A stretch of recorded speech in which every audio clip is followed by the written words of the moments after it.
Hello everyone, welcome back to New Nostalgic Plays. My name is John, and today we are continuing our adventures in Spyro the Dragon.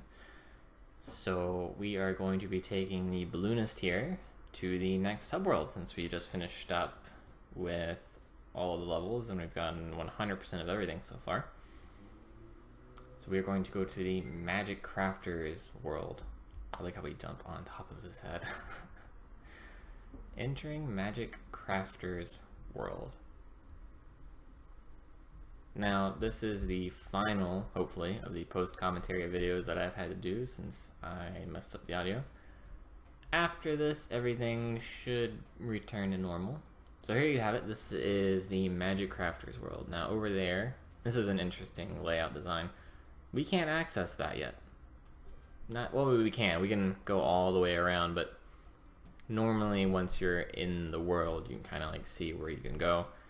But there's a little bit of platforming involved here and whatnot. There's actually an egg thief here as well. Just in the last hub world, there wasn't an egg thief, I don't think, in the first one. This one's a little annoying. He jumps up there, and you can't do anything about it until you reset his animation and make him jump back down here. But what we can do is jump into this room, talk to this dragon, I think, after we clear out these guys. So this is one of the enemy types of this level. Can't be flamed or whatever, because they have like a silver metal-y chest, and they swat at you. I don't think they throw things. So let's talk to Cosmos real quick. Welcome to Magic Crafters. I want you to release the dragons, reclaim our treasure, and recover the eggs from those pesky blue thieves. Brilliant. Alright. Yeah, I don't think they can throw projectiles. God, that guy is annoying. Yeah, let's actually go back and we are going to get that. So there's 2 eggs here. So 2 thieves, 300 gems, and 3 dragons. So far we've got 32% done, so that's pretty awesome in my book. We'll just run over here. Now, it shouldn't be as hard as it looks, but it actually is kind of difficult. As soon as you get out of the hallway, he pops back. You don't have to go all the way through. He just jumps down when you're far enough away. That's the trigger. It's just distance. As you can see, you can try and breathe flames on him, but you do stop as you are running. It's kind of hard with the PS1 layout. I'm using a PS3 controller because I'm doing this with PS3. Not that that matters. Layout's still exactly the same, except you can't use analog sticks. But breathing fire on them is what you need to do. You just need to like breathe it real quick, and then you end up stop running. That's fine. Doesn't impede you all that much. Alright, here is the second enemy type. It's these little wizard guys. Now they're kind of stuck in place. It's not like they move around. They interact with specific areas that they're close to. Like that guy down there raises up a mound and he kind of is blocked from being charged. The only way I know how to get to him is to jump up from where you are right now and kind of land on top of him and breathe fire on him. Ooh. Okay.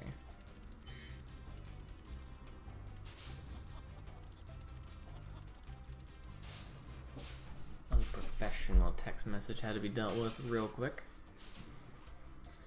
So, I've talked about exploration in the past couple of videos, and honestly, it's gonna come up probably until we're at the final boss fight. I do remember this area. Kind of.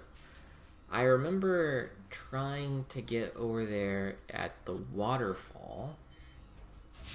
And like, I don't remember if there's actually anything up there. I don't think so. But I remember trying to fly over that way and get it.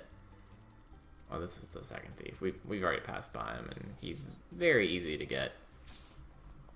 Because he's on a path, and if you go the opposite direction, he'll just jump up and turn around and run the other way.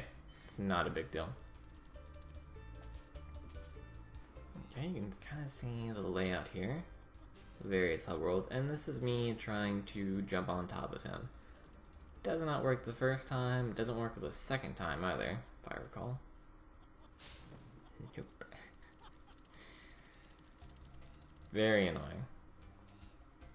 I think this is it. Yeah. Okay. Now you can run up the other side, but the guy on the other side will actually stop you by raising up the ground. Because I guess we're full of earthbenders here. This is not the step, I don't think, to get there. Yeah, thankfully I realized that before we got too close and I lost a life. There's actually a tier above it to my left there. I just haven't gotten to it yet. Okay. I thought the tree was flammable, but it's not. Unfortunately. Okay, here is Xantor telling us about the speed boost. When you see arrows like these, you can charge along with them to begin a supercharge. Supercharge? Excellent. Go ahead, try it.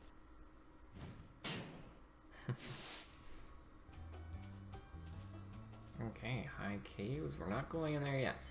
So basically, what I like to do whenever I get to the new hub world is go around everything.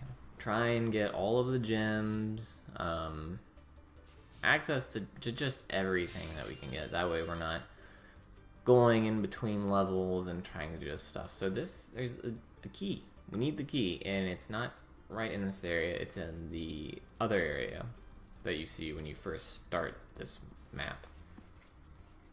No complaints really about the level design. I enjoy it. It spaces all the levels out. It adds some exploration. There's a lot of enemies that you can get by, and you need to charge in order to get past that guy. That's the only way around it.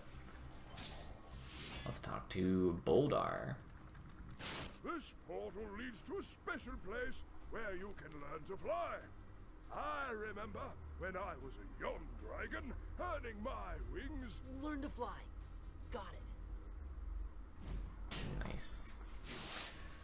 So that's, I said this in the last video, that it felt like this was supposed to be the first flight you go through because it's so open. I mean, it's not just open, it's the last fight in the other level, you had to blow down a wall, and there was really nothing to indicate that you should blow down that wall. But on this one, it's just right here. It's in plain view. There's even a dragon telling you about the flight levels, but there wasn't a dragon telling you about the flight levels in the last one. So I imagine this is supposed to be the first one, because it is a bit easier, and we'll find that out in a second. Here's another chest, but it is not locked with a key. You actually have to break it. It's not that difficult. Actually, I bomb it like the first try. But it's pretty interesting how you're supposed to do it. So this is only raising up and down because of this wizard here. Kind of annoying. There's the third enemy. These little weather wizards. I don't actually know what they do. I think they just shoot lightning at you. So here's the balloonist that takes us to the next world. The Beastmakers. Now we have enough dragons to go through it, but I'm trying to 100% Spyro, so we're not going to go through that yet.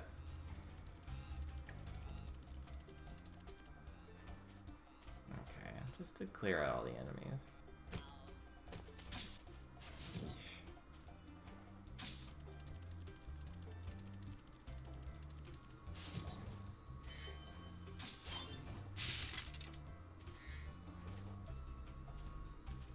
Wizard Peak. Won't be going through there yet. Again, the only level we're going to do is fill out the hub world here and then do the flight level as a little bit of a bonus.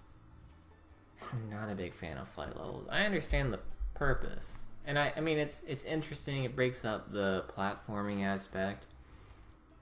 It gives credence to Spyro being a dragon and able to fly around and stuff, but it feels like just a regular old challenge. Now we got the key, we just got it from inside that tower. We can unlock this chest and then be on our way.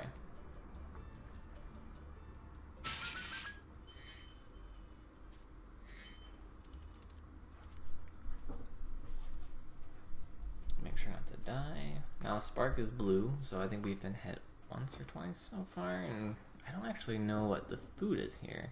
Oh, it's the sheep. It's the sheep, that's the food. Now we're going to do a smidge bit of backtracking. Not a lot. You'll see why. Because we need to break that chest. And the only way to break that chest is to use the speed boost. And I didn't actually clue into that until a bit ago. Right, so here's me thinking, oh wait, charging, braking, because there's no fireworks anywhere. I thought there might be down this way, but there's not. And it's interesting saying this because you can watch me slowly clue in by doing that and be like, oh wait, speed boost. What is this game? Sonic the Hedgehog? I thought Spyro's thing was he can glide and shoot fire and be kind of sassy. Alright, running down. Controls very weirdly because you do kind of have to use the wall to guide you. I mean, I don't think you can actually get through this without hitting the wall. It's not a bad thing because it doesn't slow you down. So feel free to do that if you're using this as some terrible guide. But you have to hit the first wall and then kind of angle yourself that when you hit this wall right here, you don't even have to hit it. I did it just fine there. I don't even know what I'm saying. Alright, 300.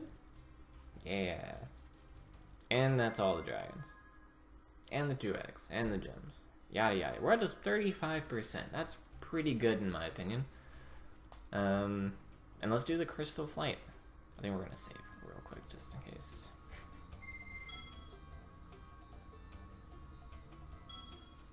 Easy peasy. Entering crystal flight. Okay, we got 3,000 gems. Alright, let's start. I'm trying to see if it lets us know what we're supposed to get, and this is a learning experience, because, again, when you're on these flight levels, it doesn't tell you what you're supposed to either fly through or breathe fire on, not until later. A bit of a pattern so far, because we got rings, and arches, again, just like the last time. So it reuses these assets. I mean, why not? It makes sense to me. And this area is relatively easy, but you'll see where the confusion is. And again, spoiler alert, I don't make it through this one. Not easily, though. It does take another try. So there you go. Now the hard part is seeing these chests threw me off, because I'm thinking to myself, wait, do I have to hit the chest now? But now I'm really running out of time, so that doesn't make sense. I missed the opportunity to hit the planes, and as you can see, it goes rings, arches, planes, and then chests, and that's the order in which you're supposed to hit them all. Kinda weird. I'm not a big fan of that decision. It's just hard knowing what to go for, because even though you can kind of see it off in front of you, just like the last flight level, it was just a lighthouse. So, like, how do you know to breathe fire on it, unless it's just trial and error? Again, I'm not saying that's a bad part of the game at all, because whenever you do figure things out like that, it's kind of an interesting feeling, because you're like, yeah, you know, I did this on my own, the game's not really holding my hand, I enjoy that. But if there was some kind of cue or something, I guess it might be obvious enough to some, and maybe I am just an idiot, which, let's face it. Whatever, we're here, this is the planes, and you have to hit all of them. There's no real rush, because you're going at the same speed, as long as you don't veer off too far to the right or the left, and then you're going to be off track, and the planes will be in front of you. But it's supposed to kind of stop at a point where you can start going through all the chests, like right now. Okay. And the last chest right here. Okay, so it took 2 tries.